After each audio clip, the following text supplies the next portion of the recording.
Good day, Grace Keepers. Today is Sunday, March 31st, 2024, and you're tuned into your daily dose of God.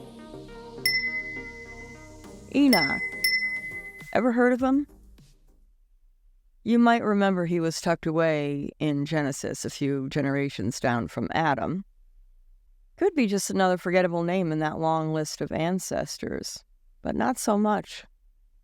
Enoch's story is like finding a hidden treasure map in your attic, a hint of something extraordinary in a dusty old book.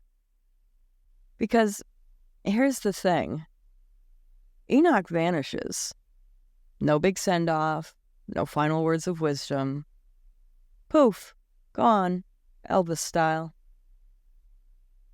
The Bible tells us he walked faithfully with God. Back then, the world was a moral wasteland.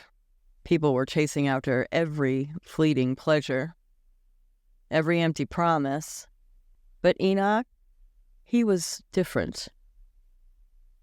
The Bible doesn't give us an instruction manual on how he achieved this, but it paints a picture of a man utterly devoted to his faith. He lived a life that aligned with God's will. Not some feel-good Sunday service stuff, but a deep commitment to righteousness in a world that had gone off the rails. But here's the thing. Enoch's story isn't complete without a bunch of mysterious giants. I know this is a twist, but trust me, this is where things get really interesting. The Bible mentions mysterious beings called the Nephilim, who are described as giants, not here, but in numbers. And although I've already done some of these books earlier, we are redoing them, so we will be touching on that coming up in the books to follow here. Now, where these Nephilim come from's a debate. According to a widely held belief, the Nephilim are the offspring of fallen angels who rebelled against God. These fallen angels, the theory goes, mated with human women, creating a race of giants. This view aligns with the idea that the world was becoming increasingly wicked, and the Nephilim represent a corruption of God's creation. So that really seems to be the only reason that they are mentioned in the book of Genesis. It gets even more interesting.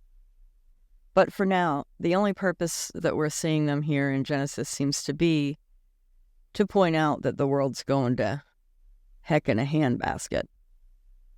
It's important to note that there are some other interpretations of the sons of God mentioned in the Bible. Some scholars believe that they were human, but even if that were the case, it doesn't change the fact that the Nephilim represent a world spiraling out of control. For example, there's a theory that these sons of God were actually the descendants of Seth, and he was Adam and Eve's righteous son. This theory suggests that they corrupted themselves by intermarrying with the ungodly descendants of Cain, leading to the Nephilim.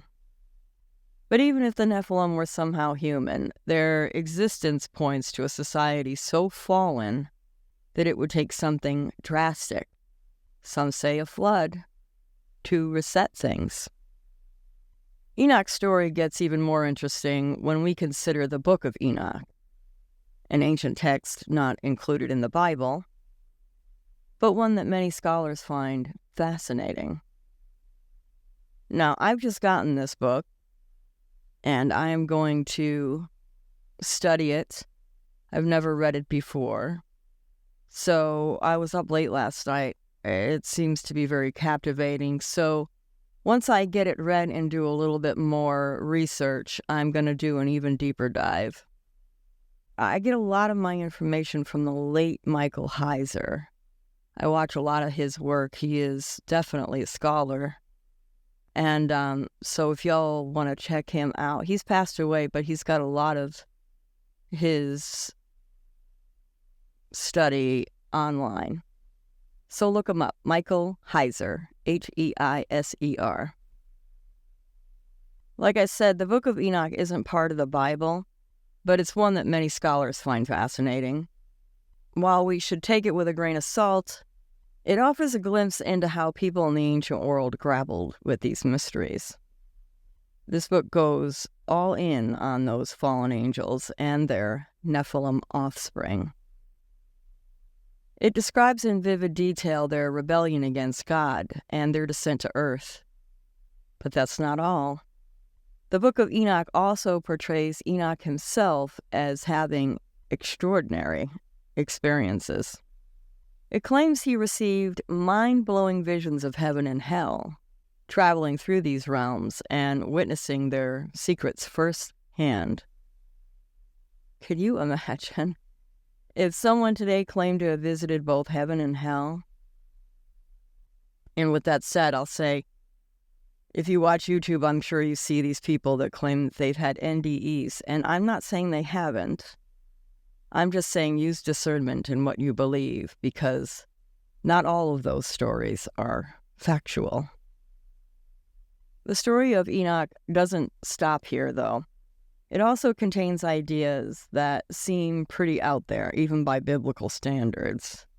Fallen angels teaching humans forbidden knowledge about weapons and sorcery, strange prophecies about the end times, and the strangest part?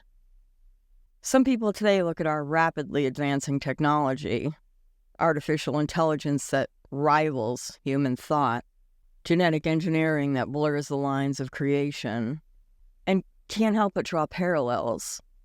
Did those fallen angels from the Book of Enoch return in a modern scientific guise? Is our relentless pursuit of progress a sign that we've forgotten the warnings about forbidden knowledge? About tampering with forces we don't fully understand? I have to say, you hear these stories about Roswell and how they believe that we made, can't remember, is it Eisenhower? One of those presidents that supposedly made an agreement with aliens. Have y'all heard about this? I can't help but wonder if these aliens aren't maybe these fallen angels coming back to create havoc here. We got a long way to go before we get to Revelation, but it deserves more study. I'll just put it that way for now. But we're definitely going to talk more about those types of things. So, I'm sorry, I lost my place here. The Book of Enoch offers cryptic warnings about this forbidden knowledge. It speaks of technologies that twist nature, that bring violence and chaos. Imagine weapons of unimaginable power, or the ability to manipulate human lifespans in unnatural ways. Wait, this sounds familiar, doesn't it? These are the kinds of advancements that the Book of Enoch seems to caution against. Knowledge that disrupts the natural order and unleashes unforeseen consequences. And Hawaii comes to mind. My husband always jokes, we're going to have a blue roof when we build our house. We're saving up to pay off our property, and we're going to we're going to build a little off-grid-ish cabin on this piece of property. And he jokes every day, almost every day, we're going to have a blue roof. I don't care what happens, but we're painting our roof blue. We'll have a blue roof. But these things are something to think about. A lot of people dismiss this stuff, as mere superstition. But others wonder, did the world before the flood also feel unstoppable, moments before everything washed away? It's a question that makes Enoch's story hit a little closer to home, you know what I mean? Next week, we dive into an earthly cataclysm, the story of Noah, the world's first apocalypse, the ark, and the mother of all rainstorms. Did the Nephilim survive? Are we destined to keep repeating the mistakes of the past? Tune in as we navigate the stormy waters of Genesis and see where the tide takes us. I'd love to know down in the comments what you think about this stuff. Let's start a discussion on aliens, fallen angels, and how we think they play a role in what's going on today. I'd love to hear what you think. And if you wouldn't mind, hit that like and subscribe button. Come back every day. We're putting out at least a video every day, and I'm trying to get, like, the book of Psalms, some scripture as an extra every day, as much as I can anyway, just to expand our knowledge on the Bible as much as humanly possible. I'm having a ball, and I hope you are too, and I hope you'll be back tomorrow and every day after that. I want to get to know you. Chat with me down in the comments, and I'll see you tomorrow. Peace and blessings.